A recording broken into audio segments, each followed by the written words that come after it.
আসসালামু আলাইকুম আরহামতুল্লাহি আবারাকাতুহু।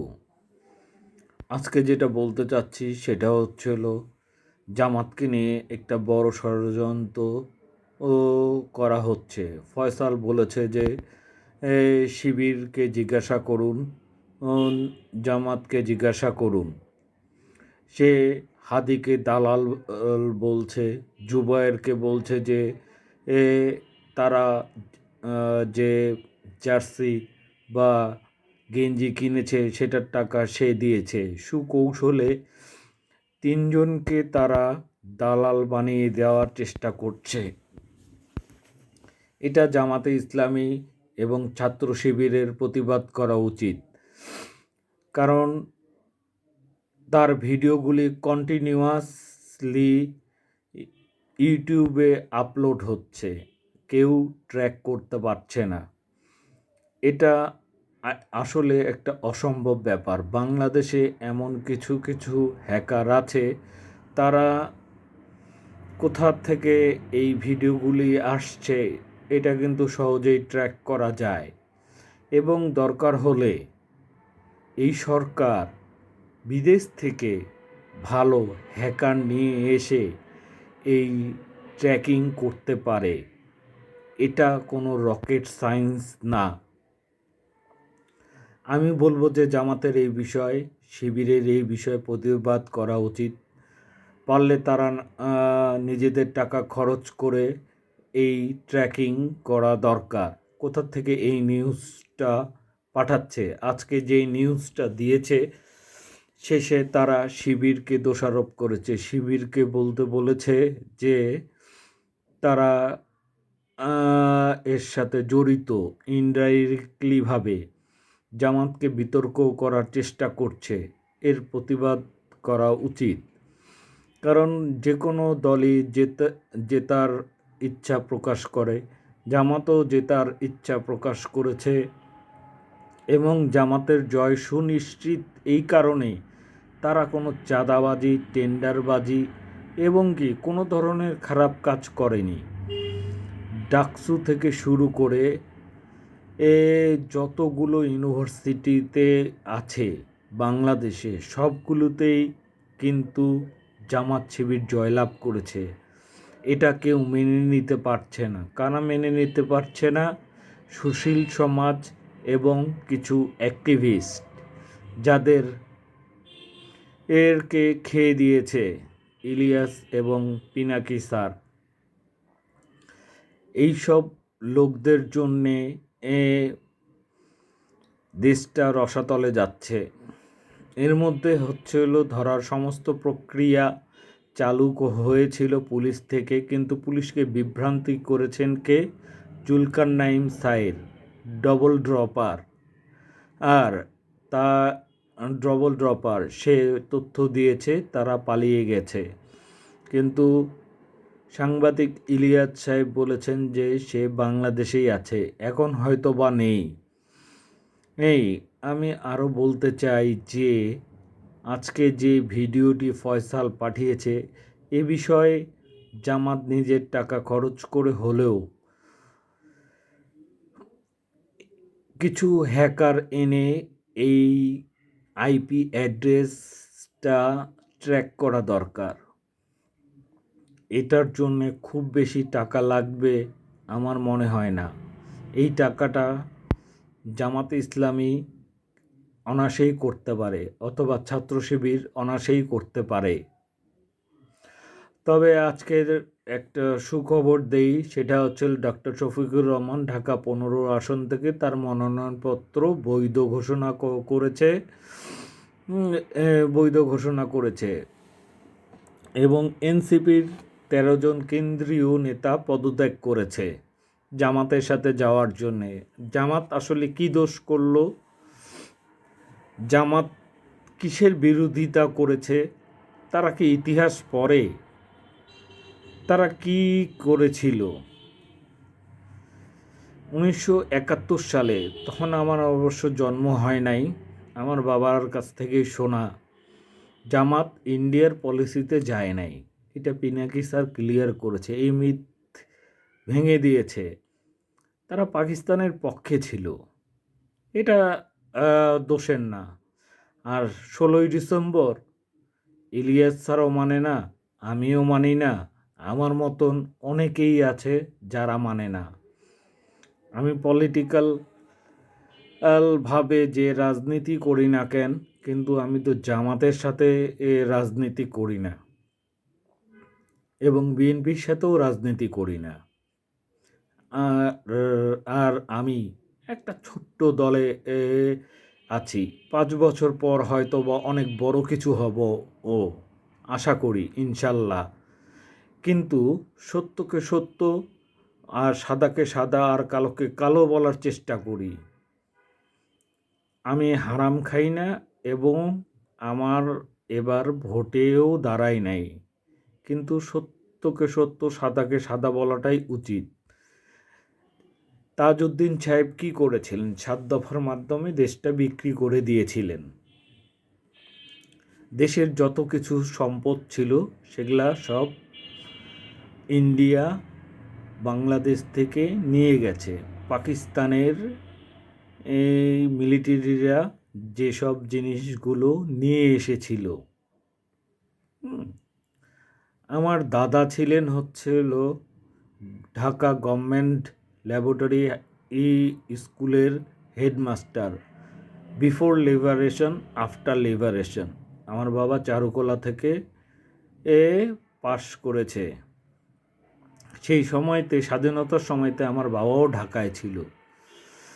যেসব কথাগুলো বলছে যে জামাতের কারণে গেলাম না, তাদের আসলে তাদের ইতিহাস জানা দরকার। ইতিহাস না জেনে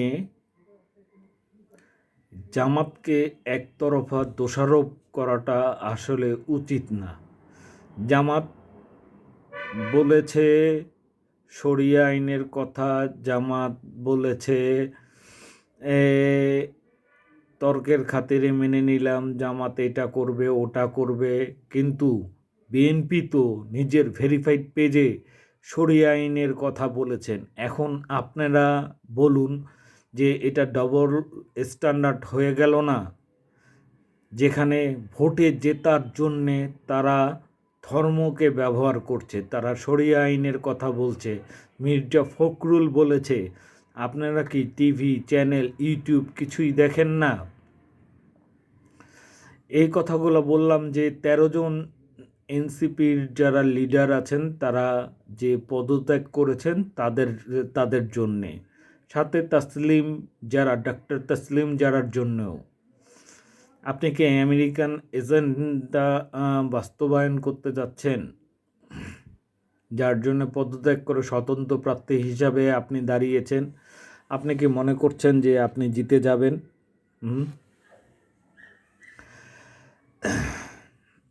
জামাত একটা চাচ্ছে যে পিআর পদ্ধতি। এটা পিআর পদ্ধতিতে হলে যদি নির্বাচন হয় তাহলে 1500 লোক নির্বাচিত হবে। এতে শিক্ষিত লোকের সংখ্যা খুব কম থাকবে। আর আপনারা যদি নর্মাল ভোট করেন আর দ্বিকক্ষ বিশিষ্ট ও সংসদ করেন, তাহলে দ্বিকক্ষ উচ্চকক্ষে আপনারা পিআর করেন, এটাতে কোনো আপত্তি নেই। আর জামাতের আমিরকে ধন্যবাদ দিতে চাই, তিনি তারেক রহমানের সাথে দেখা করে উদার মন মানসিকতার পরিচয় দিয়েছে। তিনি সর্বদলীয় একটি রাষ্ট্র গঠনের পক্ষে গিয়েছেন। তিনি এককভাবে রাষ্ট্র পরিচালনা করতে চাননি। এর জন্য তাকে ধন্যবাদ দেওয়া উচিত। এবং তার কাছ থেকে অনেক কিছু আসলে শেখার আছে। আসলে কি বলবো, আপনারা তো শেখার তো দূরের কথা, আপনারা আসলে কিভাবে টেন্ডারবাজি করে খাবেন সেই চিন্তাটাতেই আপনারা মশগুল। এর জন্যেই এতদিন হয়তো বা খেয়েছেন, এখন খাওয়া বন্ধ হয়ে যাবে, যার জন্য আপনারা পদত্যাগ করছেন। অন্য একটা হয়তো বা বৈষম্য বিরোধী কোনো একটা দল তৈরি করবেন। এই দেখেন যে আমতারেকের যেমন অবস্থা হয়েছে, আপনারা যারা যারা এরকম করছেন তাদেরও অবস্থা আমতারেকের মতন হবে। আমতারেক 12 আসন থেকে দাঁড়িয়েছে, তো আমতারেক রাস্তাও বের হতে পারবে না।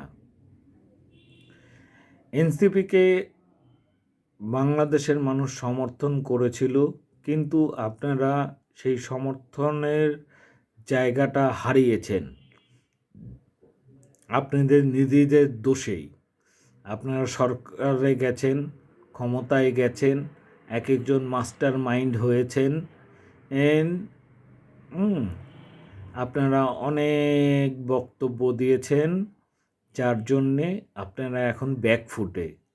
জামাত যে আপনাদেরকে যেই কয়টা সিট ছেড়ে দিয়েছে, এই কয়টা সিটে তারা নিশ্চিত জয়লাভ করত। যেমন আপনাকে বলি, ঢাকা 11, বনশ্রী, রামপুরা, ভাটিয়ারি আর হাতিঝিলের কিছু অংশ, এখান থেকে নাহিদ ইসলাম জীবনও জয়লাভ করতে পারত না। এবং কত ভোট পেত এটা আমিও ভালো করে জানি। যিনি ছেড়ে দিয়েছেন তিনি এখানে জিততে পারতেন। এবং ফেনী 2 আসন থেকেও তাই কাজ করা হয়েছে। একটি আসন বান্দরবনের, সেটা জনগণের তৃণমূলের চাপে আমিরকে সেই আসনটা থেকে এনসিপির নেতাকে সরিয়ে আগের যিনি ছিলেন তাকে দিতে বাধ্য হয়েছেন। জামাতকে একটা জিনিসই বলবো, জামাতকে এখন সবাই ভালোবাসে, কারণ তারা কোনো রকমের দুর্নীতি, চাঁদাবাজি কিছুই করে না।